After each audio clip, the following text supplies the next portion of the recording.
Okay, good morning everyone. My name is Matt Rudd. I'd like to introduce Michelle Martin. Both Michelle and I work in the business analytics team at Swinburne University of Technology in Melbourne in Australia. Today's presentation is effectively going to be split across three key sections. We're going to talk around the development and reflect on the development work that we've done. We're going to talk around the benefits of the work that we've done and the things that we're now seeing happen across the university. And we're going to talk about the ongoing potential associated with moving to an enterprise reporting and analytics capability at the university.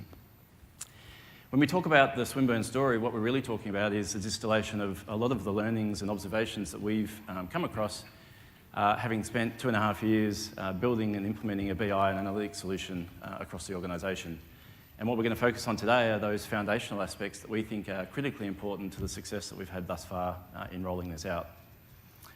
When we talk about creating a data culture, what we're really looking at is how is value now being realised across the organisation now that we have this data culture in place. So this might be things around doing things more efficiently, doing things in a more timely fashion, through to the support that we're now providing for the development of analytical models to make better decisions across the uni. Finally, we're going to talk about some of the new innovative things that we're doing, including introducing you to the data experience. And this is something that we've been doing for the last 6 months, which is to consolidate all of the knowledge around successful implementations and our industry experience pre-Swinburne, and developing that into a bootcamp curricula for Swinburne students to help them become highly employable as data professionals by giving them a really good mix of hybrid skills across both technical and business acumens. So Swinburne University, who are we? We're a medium-sized university in Melbourne, Australia. We've got 4 campuses, one in the inner city, 2 in the suburbs, and 1 in Sarawak in Malaysia. We're a little bit different to some of the other universities. We're a dual sector. So we both have higher education, undergraduate degrees, postgraduate degrees, and vocational education, which is a little bit like your trade schools here. We also have a strong research focus. So last year we raised over $30 million in research funding. We consider ourselves an innovative university. We're agile and quite market responsive. We're also really connected with business, industry and community. And because of our background and our heritage in trade school, we're a really practical university, and I think this is reflected in our 2025 strategy, where we aim to deliver future-ready learners. So before jumping into the detail, and particularly some of these foundational learnings, I thought it would be worth just giving a little bit of context onto the types of things that the team does and our sort of key areas of focus. We divided this up into 4 sections. Up the top you can see what we've been focusing on primarily as part of the project for the last 2 years, which has really been around delivering a suite of executive and management reports for decision making for senior management in the university. Underneath those we have a set of exploratory and sort of dynamic and ad hoc capability to support those management decisions. All of this is driven from a cloud-hosted enterprise data platform, which we call the Swinburne Information Hub. And a lot of this information relates to aggregated and de-identified information. It's really for that management decision-making purpose. Underneath that, we have a couple of areas of transactional. We do a lot of work, and we have a team in our team who's dedicated to providing operational support for the student management system to provide that student operational facet out to the organisation. We also are responsible for a lot of the government submissions. So our team is responsible for submitting a lot of submissions to state and federal governments across both higher ed and vocational education sectors. In Australia, a lot of these students have Commonwealth supported place funding, so we're responsible for providing a lot of updates to government around progress of students, etc. We're also responsible for taking a lot of that government data back, which tends to be sort of aggregated, benchmarked information across the entire Australian educational landscape, and integrating that and disseminating that back out to people in the university that can benefit from that information, so marketing, pricing, product development, etc. And then down the bottom is something we've been working on more recently, which is now that we have this really rich data asset and we continue to build that out, we've been aggressively recruiting analytics professionals and training up people in our team to really start to harness and leverage sort of the rich repository of information that we have to really support some of those key university intents. So where did this all start? And I think if we can take you back to, this all started back in 2016, and if you reflect back on the university and the state of its data culture and data literacy more broadly, it was fair to say that things, we weren't in a great position as an organisation. There were issues within the business analytics team, our team. There were some challenges that we faced, and probably one of the biggest one is we had no data repository. So we were very reliant on provisioning reports out to the business by leveraging these replicated data files, which is a very sort of cumbersome and time-consuming process. The requests that we got were unmanageable, and literally our team just could not keep up with the demand from the university, and we struggled to prioritise and get things out in a timely fashion. The Tableau reporting that we had, the incarnation at that time, wasn't really, it didn't have a very clear purpose, and it was probably somewhere between, we call it a bit of a data dumping ground and a report graveyard, the sort of build it once and then it sits there and just festers away. Confounding that, there were issues across the organisation or challenges that we faced, and the biggest one that we faced, and it's probably something that a lot of places resonate with, but we had multiple data views being generated by multiple teams to answer the same types of questions, and this just kills any organisation. It caused a lot of confusion and was the genesis of the project itself from the Vice-Chancellor. But secondly, it could cause conflict as well across areas and sort of domain ownership, etc. There was no single point of reference for the university. There was no source of truth, and that's really difficult when you're trying to nail down strategic decisions and the underlying just keeps shifting. There was a lack of trust in the reporting that was produced, and that's probably largely because so many people were producing so many views.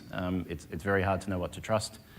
And the Tableau at that stage was really just being used as an ETL tool to get data into Microsoft Excel so people could filter out what they want and do a PowerPoint presentation and mislead everyone. So I think it's a pretty common situation. Yeah. So you just heard Matt describe our trigger. Our executive group decided that they wanted and desperately needed a change. They thought that enough was enough. So they funded our project. Our first initial project was a proof of concept, and it was very technically focused.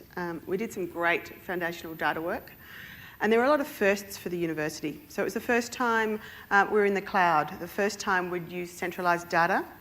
It was the first time we had a standardised and consistent visualisation approach to reporting. So we did a lot of great work, but there was a light bulb moment when we hit the realisation that our approach wasn't quite right. We needed to change our approach so that it matched the culture of the organisation, so it improved the chances of success. We needed to bring in new skills to our project team, which included change and a better way to engage the business. And critically, we really moved our project focus to much more of an enterprise way of thinking. So I'm going to show you a minute, one of my favourite things. It's a video of our team trying to show the business really early on about who we are and what we were trying to do, a completely new way of working. We often think this is the best $5,000 we ever spent. Click on that, yep. You just click on it? Yep.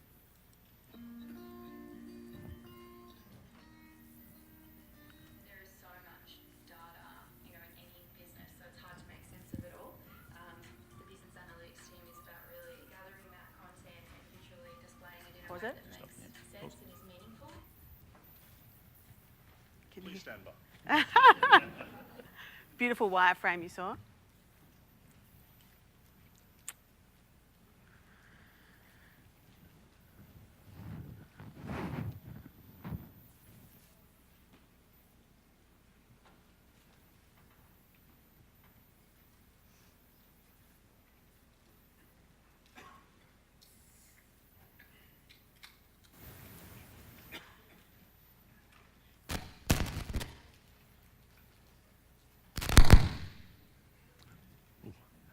Oh boy, that's brutal.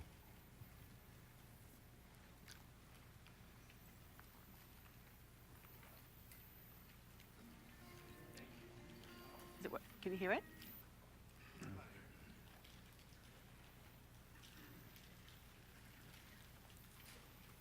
In trainings, we've actually acted this out. So, you ready, Matt? Interpretive. Interpretive dance. Not today. He's feeling a bit shy.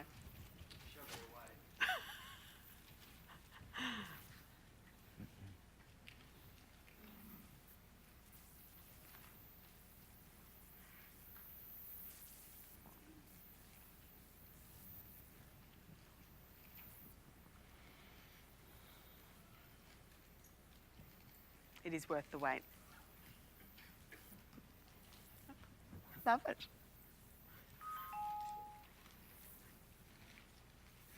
I can just put my speaker down there.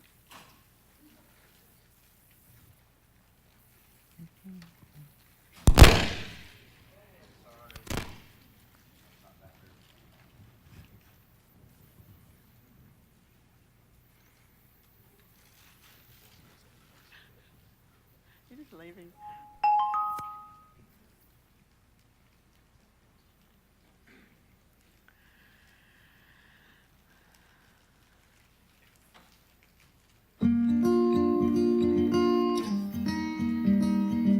There is so much data, in any business, so it's hard to make sense of it all.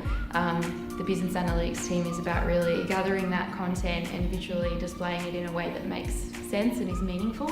Its core purpose is to provide a suite of consolidated and integrated reports to our executive management to try and influence and inform decision making. Recently we've just launched the Swinburne Information Hub and the DAPPER platform, which brings executive and management reporting out to the business. Swinburne Information Hub is effectively the university's data warehouse where all of the university's information eventually will sit. DAPPER is the front end to that data warehouse that allows users to access tailored and targeted reporting. All of us are visual to a degree, so the way that DAPPER has been designed is so that it's effortless and simple. Training's really important because for a long time we've needed to find a way of showing the business how can you trust the information. So by doing the training we can show them what we've actually done to achieve data governance. So the data analytics team consults with all areas of the business. That's the best way we find to actually get the desired outcome for what the business needs. We've set up a lab environment, a drop-in centre that we've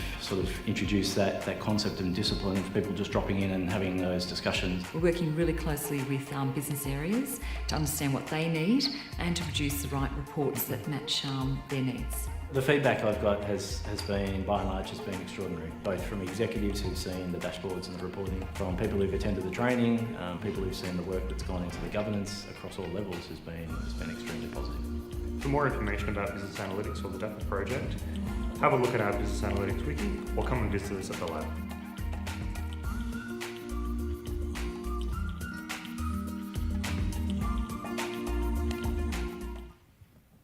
I love it. It never gets old. Yeah, so these are our foundational areas of success up here.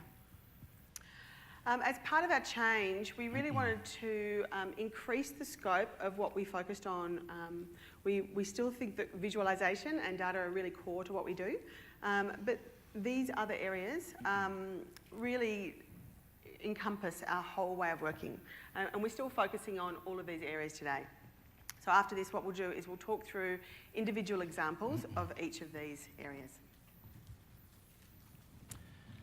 Yeah, as Michelle's touched on, you probably saw one of the first foundational element we talked about is really around direction and ask. And how do you make sure that stakeholders of the business more broadly, but also our steering committee, have a really clear view of the journey that we're trying to undertake as part of the project, and also keep them informed as to where we're at during the duration of the project? And there's a lot of forums to do this: the steering committee, stakeholder meetings, business meetings.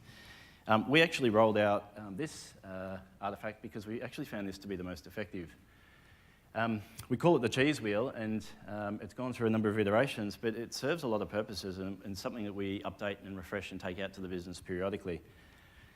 Why we like it is it actually addresses a number of things. So if you think about each of the wedges on this cheese effectively radiate out, are effectively a departmental or a subject or a thematic area. So if you take from a university perspective, for example, the idea that we want things around student, the inner circle is obviously we've got to source data for student. So what is that data source or sources? How do we make sure we know what they are and we go and source that information? The next logical progression is what are the key executive KPIs? What are those key things that you would want to know about students? So that might be student enrolments or headcount or student load or FSL. From that, you then might say, well, what are those management dashboards that start to provide some contextual information around that metric? So for student load, it might be to dimensionalise that across the funding type or the sector or the engagement delivery. Are they on campus? Are they online, etc.? Outside of that, we then have a set of what are the exploratory views. So what are the ad hoc and exploratory views that provide quite detailed information that allow you to hone in on any one of those metrics on those management dashboards and understand what's happening and better understand your business.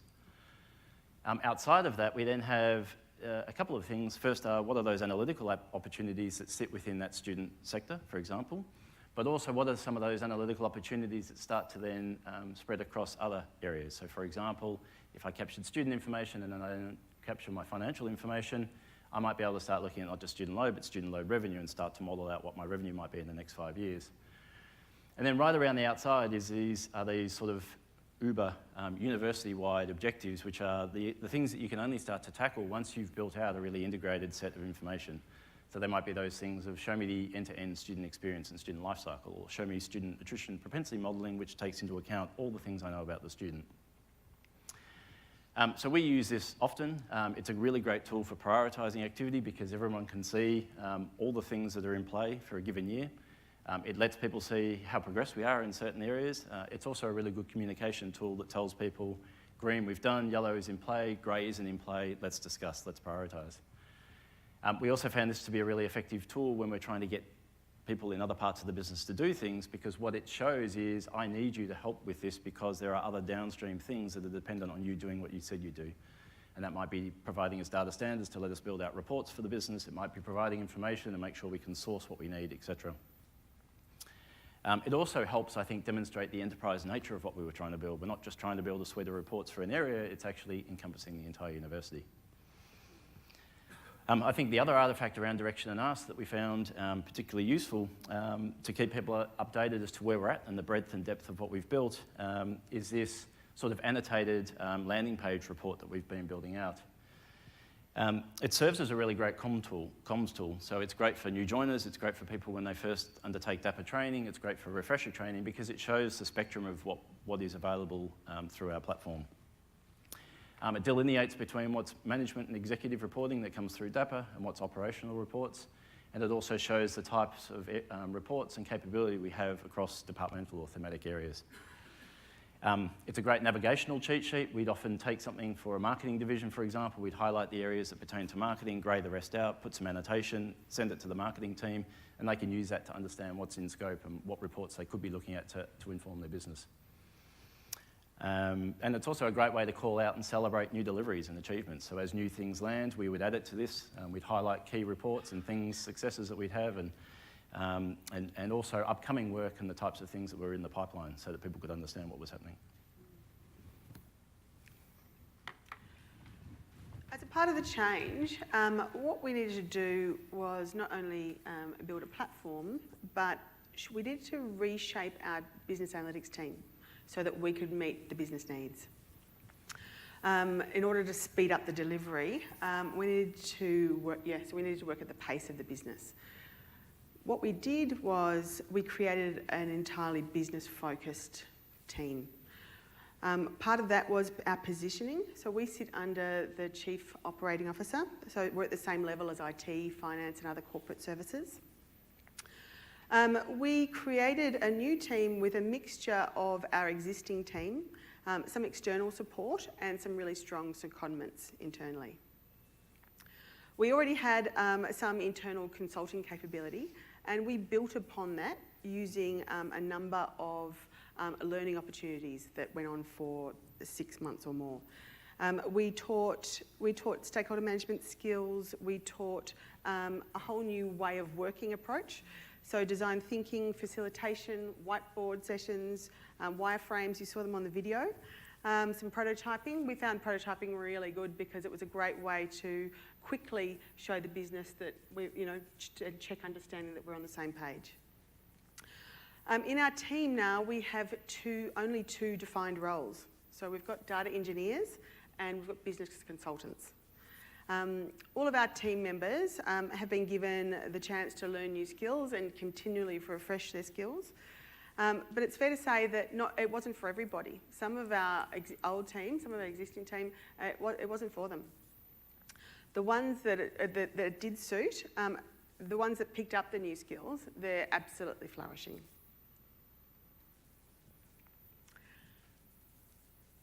So from a change point of view, change, we really need to understand what the change that we were introducing for the university meant for people across the team. So from an individual perspective, from different departments, as well as the uni as a whole. And it turns out that we weren't rolling out a tool. We weren't rolling out a reporting tool or reporting platform. We were rolling out the need to understand data, and we were rolling out trust. From a change perspective, we did 3 things that made a huge difference, both for our project and for the university. One was we built a brand. So you've seen DAPPER again and again. We ran an internal competition in our business analytics team. Adam, the guy you saw who looked like a lumberjack on the video, he won. So he came up with DAPPER, which stands for Data Analytics Performance Planning Executive Reporting. Yeah, it's good there, isn't it? And everything goes along that, everything is associated with that brand. So our platform's called DAPPER, Dapsters are our users. And it's become a really strong, you can hear it in the hallways when you walk along, people going, oh, what I saw on DAPPER this morning, DAPPER. And it's so well known actually that it's eclipsed the business analytics team. We're now known as the DAPPER team. So. We've did a couple of other things, some other tools that we used which were really effective. One was a journey wall. So a journey wall, I'm not sure if you've heard of them. It was a wall that really is a showcase your project. It's very, very visual. We used it to define what our strategy was, where we're up to, and ours was actually, it was placed really, had a great placement, so people were walking past it all the time. If people slowed down, they wanted to stop and read, and if they slowed down and didn't stop and read, I'd chase after them and tell them the story. It was also portable, so we'd take it off the wall and take it to meetings when we needed to, so we could bring the journey, we could take it on a journey itself. The other thing you can see up here, and you saw it a bit on the video, was word on the street. So this was really powerful. Swinburne runs on relationships. It's a relationship-based organisation. And this was really us capturing the sentiment about what people were saying about our project and the outcomes for the university, what it meant for them, for their team. It was really powerful, and it was a real visible proof of the culture change.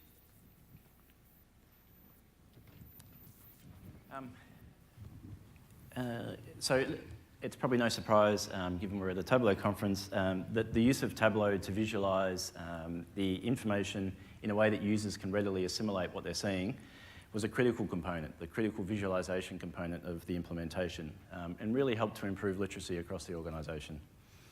One of the first things we did, which Michelle mentioned, is we created this tech-free portal, DAPPER. Right? So what it meant was that users could go in and access information straight through a landing page and use the iconography to find what they were looking for. It sort of took that whole technological barrier out of it, and the whole even, it was not necessarily, it was technology agnostic. We created a style template to really guide how we built and delivered dashboards, and we were with a really strong focus on making sure we had a clean and consistent reporting suite. We used a lot of, you can see we're very strong on the icons. These icons would relate to subject areas. You click on those and it would link back to the landing page. We were very strong on making sure that all of our filters were on the left-hand side of the view, that we had things around the powered by SIH and the DAPPER stamp that told you that was from a source of truth and therefore you could rely on it.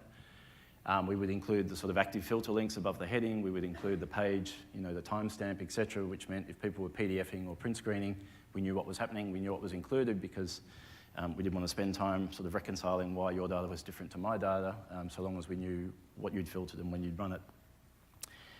We provided training in Tableau, a lot of training in the team, both run by us, but also providing facilitated training to make sure that our team could service the ongoing demand from the business as we started to build this capability out. And I think it's worth noting too, for us from a branding perspective and just a robustness perspective more broadly, the fact that we have an end-to-end control is incredibly important. And what I mean by that is our team is responsible for sitting with the business and understanding their needs, sourcing the data, modelling the data, wireframing with the business what the report might look like, actually producing the report, publishing the report, training the users and taking the feedback on what they want changed. That end-to-end capability means we can be very responsive to the business, and if things arise and bugs and things crop up, we can jump on that really quickly and maintain the integrity of the brand and the things that we've built out. Data governance. Who loves it? There's always one. It was a critical part of our success. There was a huge variation when we began in people's levels of understanding across the university. And our problems with data governance was really at the core of the distrust in data and reporting across the uni. And we had no approach to maintaining the quality of the data that we have in the university. What we did was we had a very simple approach. We checked to see if we could do data governance for the whole university, but it was just too big. So we just focused on what we were reporting on. We created an understanding, it was a great tool to bring the business along into the project. It helped them understand their role for the project as well as in reporting. We used simple tools like an old versus new hierarchy, and we let them debate what the meaning was. So now we've got a platform, so you can see here, it's a screenshot of our wiki, where we publish all of our data standards, all of our forms are up there. It's very transparent, great search tools if you need to know what something means. And in some of our more complex workbooks, we also have a tab which shows all the standards and then the meanings in there. We've got a data quality task force now, which is exciting. And we're about to get more visible with data quality across the university. So it's about to start sitting at the executive group agenda level, which is a big step forward for us. In order to provision insightful information, we really needed to develop a data repository to start with, but also tools to start to manage data across the organisation. Because when we started this project, this did not exist. The current Amazon Web Services or AWS platform and architecture really started as a proof of concept, and it's just naturally evolved to underpin all of the executive and management reporting that we now build out. We went through a lot of process, particularly with our IT department at the start, as most places do, just making sure that AWS was the right tool on the basis of things like cost, on the basis of reliability, on the basis of making sure that IT were comfortable from a security perspective, and also we had our own sort of data sovereignty considerations. And it ticked all those boxes, and it's been, it's been really effective thus far. I think over time we've also realised that there are some great natural incremental benefits from AWS, and that is as the business maturity and capability starts to increase, our ability to scale up with AWS, obviously, and in the cloud, but more importantly, start to tap into and use some of the AWS services as the business needs mandate. So things around, as we want to start looking at NLP, AI, machine learning, and some of those capabilities, voice navigation, etc. There's obviously natural synergies with the products that they have released. In terms of the maintenance of this, we've had a lot of questions. At Swinburne, it's a really good relationship between IT and business analytics, and we both sort of manage the ecosystem broadly. So IT are really responsible for managing the Tableau server and patches and upgrades. They're responsible for maintaining the network and also some of the principles and policies around how we use AWS. And they're responsible for sourcing data from source systems using the MuleSoft ESB process and landing it in S3, and that's the IT role. We take over from there, we grab data from S3 and we put it into Redshift, we do the modelling in Redshift, we do all the Tableau, obviously production, and train the users, etc. So there's a natural, there's a very good relationship, but we still have an element of control that allows us to be really responsive to the business.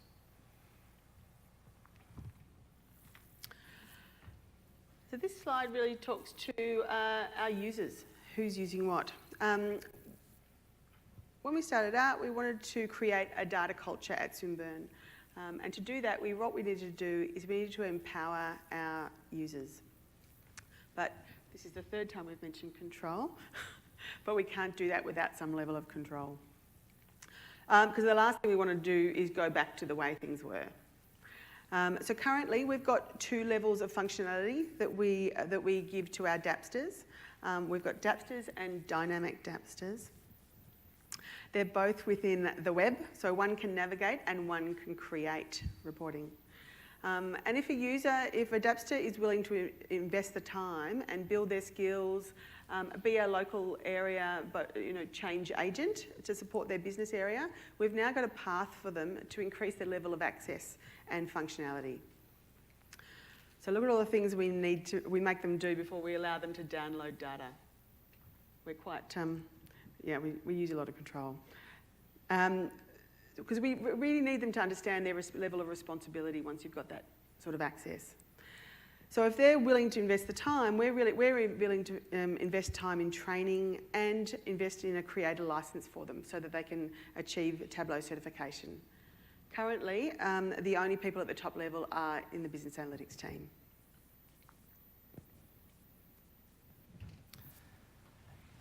So as Michelle mentioned, we've invested significant amount of time and energy in training the users to really leverage the services that we've built out and use them effectively. The result is that the DAPPER and the reporting that we've built is used right across the organisation. So this heat map tries to provide a visual representation of the usage across the organisation. The size of the box is effectively a representation of the number of people in the department. The intensity talks to the average report consumption by individual in the department. So it's a sort of measure of intensity of use, and the darker is obviously more intense. I think the pleasing thing for us, though, is as you look across there, is that pretty much every department in the organisation is represented, and this is before we've tapped into some key data sets that we're currently in the process of bringing in. So as we speak, we're bringing in our Canvas learning management system data and replacing our Blackboard, which is an enormous and critically important piece of information for all our academic staff. We're also bringing in student CRM data. We're also bringing in Adobe marketing platform data. So we haven't even brought in some of these key things, and we've got massive amounts of usage and consumption. The other thing that we do is analysing the profiles of the usage by report, by user, by department, starts to provide a bit of a guide as to where we might need to increase training. So which departments are using it, which departments aren't, where do we think we need to insert someone like a dynamic Dapster with a little more creative capability to start to guide the users in that department. It also tells us about the relevance of the reports that we've released, which reports are being used and which ones aren't, and maybe need to be rationalised or reinvigorated. And how does that usage profile change after we release it into production? Is it hitting the mark? Are users using it 1 or 2 times and then dropping off and using what else they use? How do we re-engage them and train them and make sure they use what we've built? The other thing is the way people consume it. So it's constantly evolving. And it's evolving in a pleasing fashion because the demands are increasing because people are becoming more capable and they want more. Entry-level users, there's a couple of routes that people follow, but most users would come in on the landing page, take that down. You could jump straight to a management report, or you could go via the executive scorecard, pick on a metric or a theme area, jump down to the relevant management dashboard, and then maybe move across to these sort of filter-based ad hoc reports and consume information that way. Dynamic Dapsters tend to jump straight across and start to use this web edit functionality using sort of governed data sets that we make available. And that's fine. But I think what we're seeing is we need to look to extend the utility of what's offered. And as Michelle touched on, we're now thinking about how users can use our platform to download data, which we've locked up until now. We just got to be cognizant of the risk that reintroduces by the fact that people are now taking data, and if they start selectively filtering it and doing things, we're back to the dark old days. We're also thinking about how users might augment the data that we have in the platform with our own data, because we can't source everything. We'd like to land everything, but we're not going to land a small spreadsheet with 20 student IDs that we want to test. I'll leave it there. So, up until now, we've pretty much focused on foundational things, and now we want to really change it up a gear and start to talk about how all of this has improved decision-making and consumption and viability across the organisation by adding real value to the business. I went through and was trying to find some examples. I could have chosen lots, but I've chosen 3 examples. These 3 examples touch on different things and add different benefits that we wanted to talk to. This first case study looks at the development of a pre-intake tracking report, or PIT report, which is a report that's used and consumed by a very senior sort of cross-functional committee at the university to really monitor marketing and recruitment activity around those key intake periods during the academic calendar at the university. Previously, this information took an enormous amount of work. Consolidation of spreadsheets very manually, building of reports quite manually, emailing that out on a Sunday night, ready for a Monday morning 7 o'clock meeting, is a very laborious and time-intensive process. Now what's happened is this information is all in production. This information is refreshed daily, this information is shared out, and users are now interacting, rather than physical meetings, they're now sitting online, sharing filtered views with each other, dissecting and working through, working out where those bottlenecks sit in real time in those meetings, and can refresh that daily and come back and check it again the next day and see what's moved, rather than waiting for that one week time. A couple of other benefits for this and things to note. Because this is quite commercially sensitive, and I had to put a bit of a block on this at the last minute because this is enrolment as sort of key information, the pipeline information. If you think about the old model, which was spreadsheets and emails, and the sort of risk that entails around sending that round to people and printing documents out and leaving them on the printer, the fact that we can now just control who has access to this on an online environment just increases the security, and it's something we're keen to do more frequently. I think the other thing we just wanted to note here, something that we do across a lot of the reports, is we now provide not only just a single report, but the idea that I can look at, it might be raw headcount. Some other people are more interested in conversion rate percentages, so the idea that I can look at this in multiple ways. But what we also do is provide things like a help desk. So this is a thing around the intent of that. What is the actual intent of the report? What are we trying to get out of it? What information can you consume? Business owners, data standards, hierarchies that are used, etc. This is effectively a sort of one-stop shop for people who need refreshing on this, and these tend to be sort of fairly sporadic activities just to refresh and make sure I understand what I'm looking at and I'm using it properly. We also provide tips and tricks to help people how they navigate and orientate and get to the information that they need. The second example looks at the value that we've realised by democratising data. I'm not sure about other people's organisations, but ours was a classic for individuals having access to key information, saving it locally and using it within, at best, their team, and this information not being democratised and capitalised upon. In Australia, the Higher Education Information Management System is a portal that's run by government that consolidates benchmarked higher education data right across all Australian organisations. Before we made this information available through DAPPER, little, if any, of this information was made available and consumed in the business. Any business area that wanted it had to go and source it themselves from publications and from websites and build their own view of what that looked like.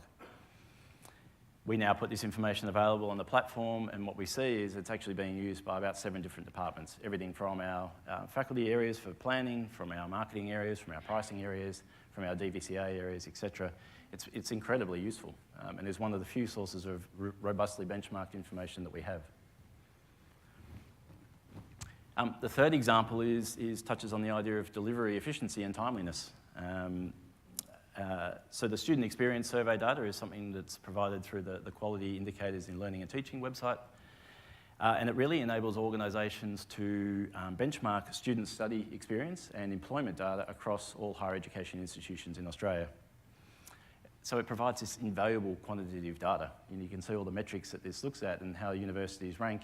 Incredibly useful when you're starting to think about areas that you want to bolster or market opportunity, etc.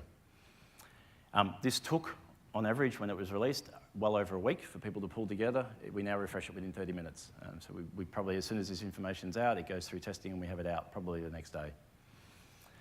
The other thing we talk about is Austrade data, which is the marketing information package that's available through Austrade, has this incredibly rich international enrolment data, and that wasn't being used in the organisation at all. And the problem with that is very cumbersome Excel files that change in form every release. Just means that most people just didn't have the time or energy to try and tackle that information.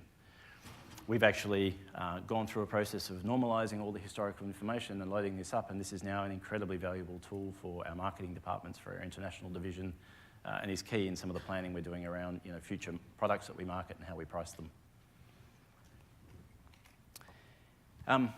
The foundational work and some of the benefits doesn't just exist around reporting and efficiencies and timeliness and better decisions, but it actually extends into providing a really robust base from which we can now tackle some analytical initiatives to answer those really key university operational questions. I would say that by having our team has been involved in building out reports right across the organisation, and that's incredibly important. I would say the other benefit of having the team heavily involved in this thus far is we now have an intimate knowledge of all the data that the university has, and we have domain experts across all the areas, which means we're now in a really good place to start to build out analytical capability. I'd also say that the advocacy that we've built over 2.5 years of getting people on board and trusting what we've produced means they're a little more receptive when we start talking to them about and showing them the modelling that we're doing, because they know that we're heart's in the right place and that we go about things in a fairly robust fashion. One of the first modelling that we've done is student load modelling, particularly around our returning student enrolments. And this is something that's been really tricky for us historically, returning students, because all it takes is a small shift in the blend of students in terms of are they online or on campus, are they undergrad or postgrad, are they studying an undergraduate or postgraduate degree, etc. It doesn't take a big change or attrition rates or study velocity. A small change in that year on year can actually massively impact your returning student enrolments in the following year, which has implications for resourcing, which has implications for timetabling, etc. So what we did is we took a vast amount of historical student data, and we actually ran a whole series of modelling across using testing and training our data over many years to actually improve the accuracy of our predictive ability for returning student enrolments to within sort of 0.5 percentage point for when we tested that over the last 3 years historically. Why this is incredibly important is this information can now be done much earlier than we've ever done previously. So we can do this pretty much after census date of the first semester, and is done more accurately than we've ever previously any of our other models have done. And this now means that that information can be fed in a much more timely fashion through to things like finance, P&L and budgeting activity, into academic resource optimisation activity, into timetabling and curriculum for next year in a timely fashion. We tended to pretty much have next year locked in before we had the modelling to inform whether next year was going to shape out the way we thought. The second set of modelling that we did is student attrition propensity modelling. This is something we've done, and most universities would be interested in this.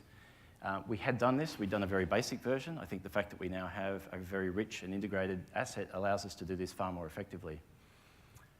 We went back over a vast amount of historical information and ran about over 400 different attributes, everything from student engagement levels, socioeconomics, distance from campus, library engagement, course and unit profiles and changes, etc. And we ran it across a whole series of models and at 4 different time points in the enrolment process of students to come up with highly predictive models. We've actually run a proof of concept taking those models where we identified 1,000 high-risk students, actually implemented some targeted intervention with people at the university who would then provide support and direction to support services. And we found just from the proof of concept, and this is our first pass, that we probably retained an additional 44 students in the second semester this year alone, just through this modelling. And this has sparked a lot of interest around, this is before we have great customer segmentation, this is before we have a really robust intervention process, etc. We're seeing massive movements in efficacy of our model. So what does all this look like when you try to realise the value of the services that we deliver? And I think everyone's keen to start to say they want to see some return on this. We've spent a fair bit of time on this, and I've talked to some of the fact that we are seeing some benefits. There's probably 2 things that we're keen to call out, and we've talked through on this slide. One is, what are those operational efficiencies that just happen by having a central area provisioning information in a timely fashion out to the business? So what are those operational efficiencies? Secondly, what are those predictive analytics efficiencies and benefits that you can start to expect? There are other things that we absolutely expect are happening that could be attributed to this work. The idea that we're making better decisions because we've got better information should be happening. The idea that we're pushing back to the business areas of data quality to get fixed, to make sure that good information is available, will absolutely be making a difference, but they're very hard to quantify.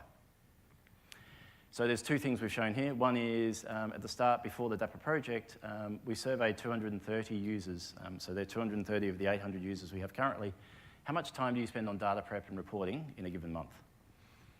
And what you saw was about 2,400 hours a month, which equates to, per person, about 6% of their time, which doesn't feel excessive. I think if I spent only 6% of a month doing that, then I'd be quite thrilled. If you take that stat and move it, annualise that and take it across 800 employees, you're talking nearly just shy of 100,000 hours being spent annually on data prep and data reporting. If you then convert our entire team to hours and assume that our entire team is just servicing the reporting needs of the business, which it isn't, but if you do, then you get about 52,000 hours. So this efficiency is effectively the delta between what the business was doing to make all this information available, less the entire time of our team, notwithstanding that our entire team doesn't just service that reporting. I then suggested if you were pragmatic and said we only saved half of their time and now they're only spending 3% of their time and not 6%, and you take away Tableau costs and AWS costs and licensing costs and training costs and all the other bits, you still have a significant efficiency benefit. So this is one way of starting to quantify the value of building out an enterprise capability into something that people can understand and is relatable.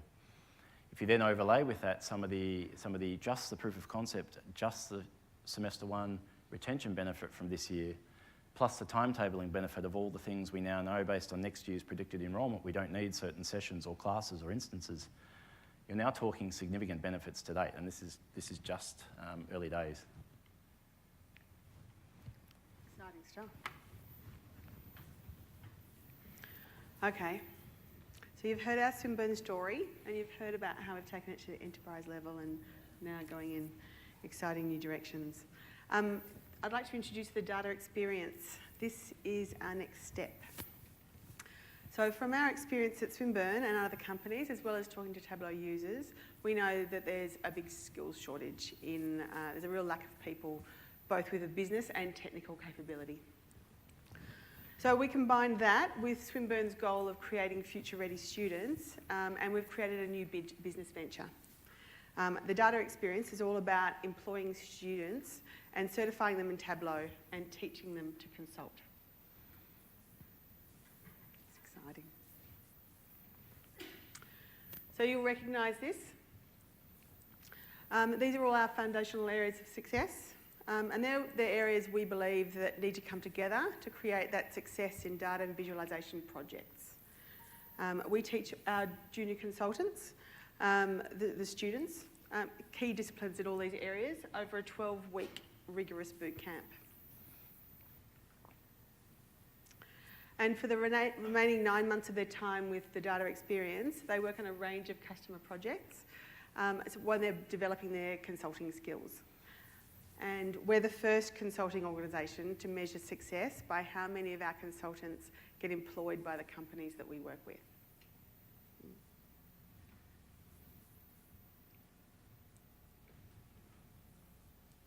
Any questions? Anything you'd add, Matt? No. Well done. Thank you. Thank you.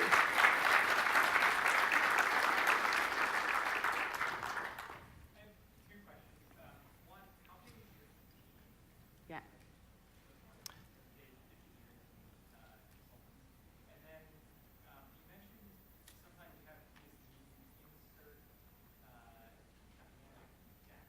Dappsters, yeah.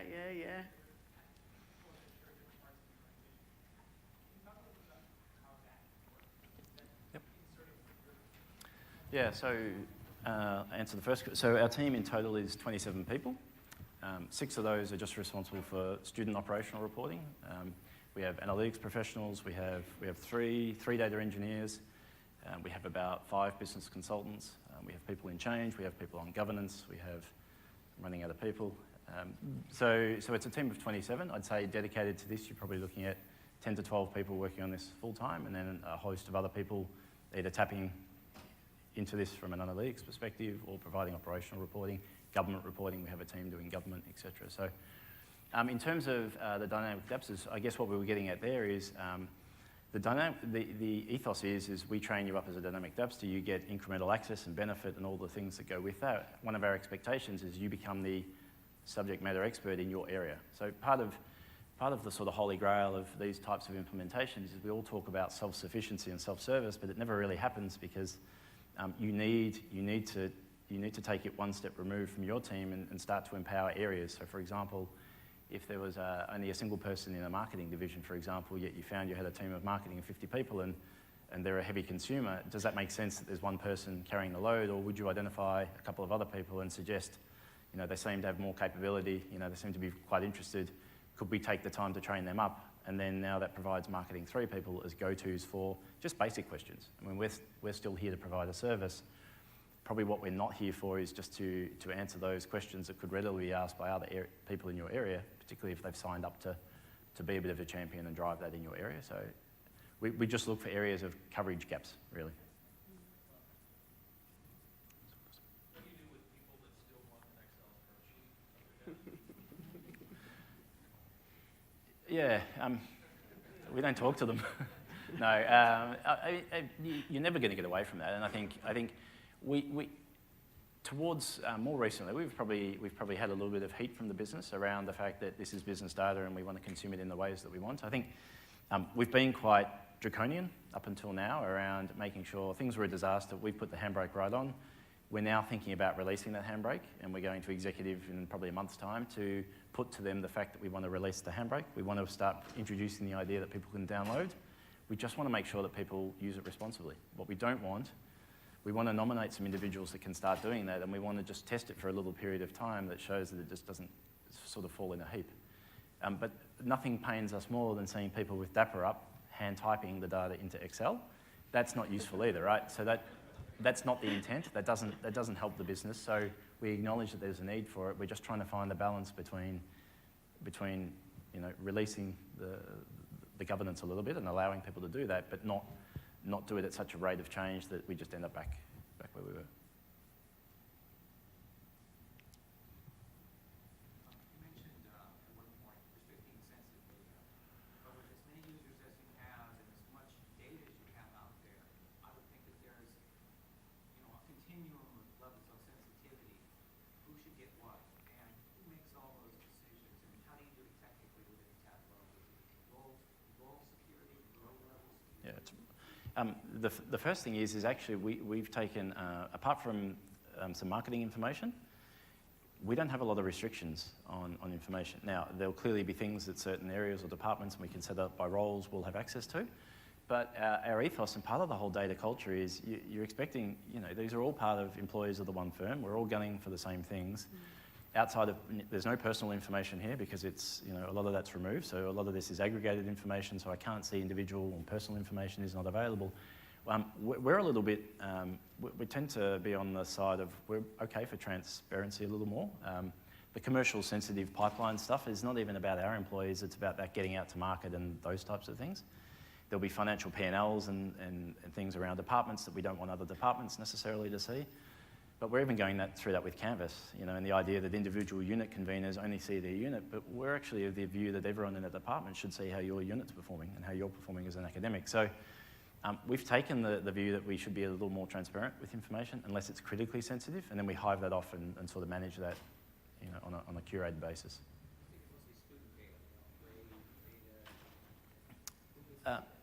So we'll obviously see that, but that's something that we'll handle. Where it's individual information, we think that's better handled through Canvas for individuals to see that information. Ours would be aggregated.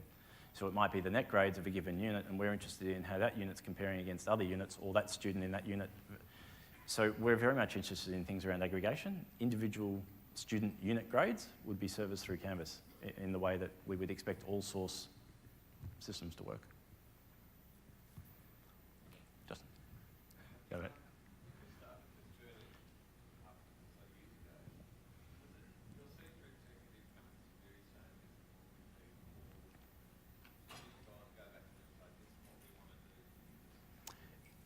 It was the Vice-Chancellor losing it in an executive meeting. She turned to our legal counsel and said, sort it out. Probably the wrong person. I think he was just next to her. I think enough was enough. I think Michelle made the point, enough was enough, right? I think what had happened is, you ask the same question, you get 7 different answers depending on the different executives from areas. I think it was paralysing. And I think she realised that there needed to be some change. There wasn't a data area. There was no single area that owned it. She turned to legal counsel, sorted out. Sought some counsel from external just around how you might conceptualise this, put a business case together, and it started from there. And it really needed that catalyst. And we've been very lucky. People talk about how did you get to the implementation. We didn't butt up against an incumbent capability. We weren't fighting against the fact that there was already a data team with a great strategy or an analytics team. There was nothing. So you mentioned you helped retain about 44 students. How do you do that with aggregated data? Yeah, so our analytics professionals are dealing with they're dealing with everything about the student. Absolutely, yeah. So what we make available through the sort of reporting platform for general consumption is around decision making. Shouldn't, in most instances, need individual deaggregated or identifiable data. Where it does, we have an operational team for student and they provision those reports through a totally different mechanism. From an analytics perspective, we have every single thing about students. We've modelled how long it takes them to get in by the train. We've modelled their distance as a crow flies. Everything we know about them, things we've inferred about them, we have a vast amount of information. And absolutely. Correct. So what happens is no one sees that apart from our analytics team, and then what happens is we will provide a list of student IDs, literally as a list to people. Now, we want to think about how we can do that better, and we want that to be more secure, and we might route that through our marketing capability and, Adobe, and is it an EDM or is it a phone call? But we're not there yet.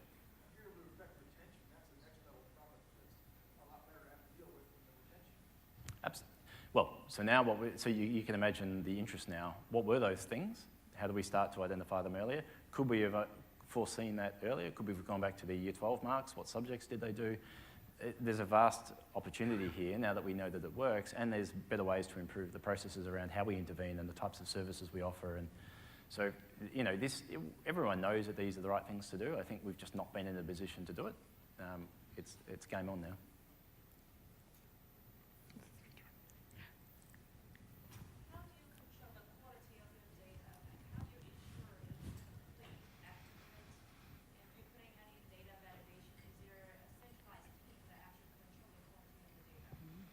Yeah, so Michelle touched on we're investing a fair bit of time now on lifting the focus of data quality. We're actually going to put it on the exec scorecard as metrics. We're starting to talk about that. So we want to do, we saw, I think Standard Chartered did something at a CDAO conference recently in Melbourne where they talk about quality across 20 key fields as one of the CEO metrics they look at every day. And so we're thinking about something similar. We want to raise it right up on the front page of DAPPER, our reconciliation to source.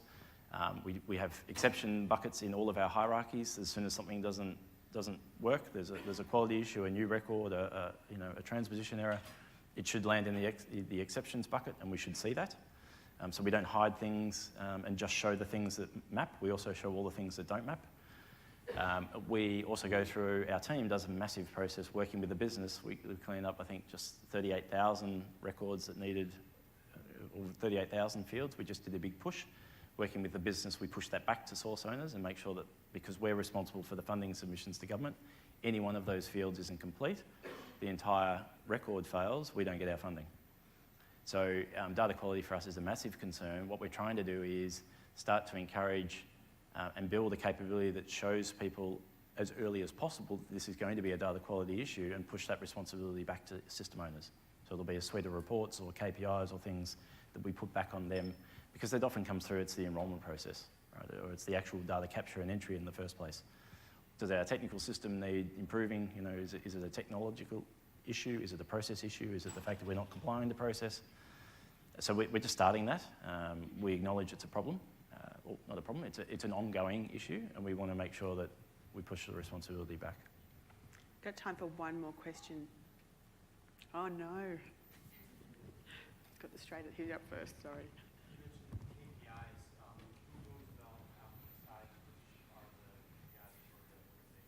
Oh, it's a disaster. That is possibly the worst process. So we have a series of KPIs that traditionally roll through on the executive scorecard. I have my doubts as to whether some of those KPIs are the right KPIs. We've had a real trouble just narrowing down and locking in those KPIs and having reliable reporting. We're moving to more dynamic real-time views of a lot of those KPIs because they tend to be lag things around employment and retention and things that happen and we celebrate 2 years in arrears. I think as some of these management dashboards and what's made available are starting to inform the types of things the business sees as important, and we'll start to see, what are they focusing on and how we might lift that and start to augment the KPI scorecard for our executive.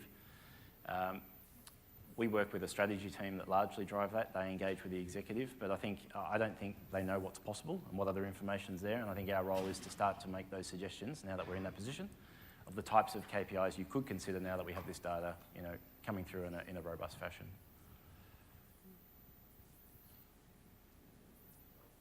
I I think that's all we've got time for. Thanks very much.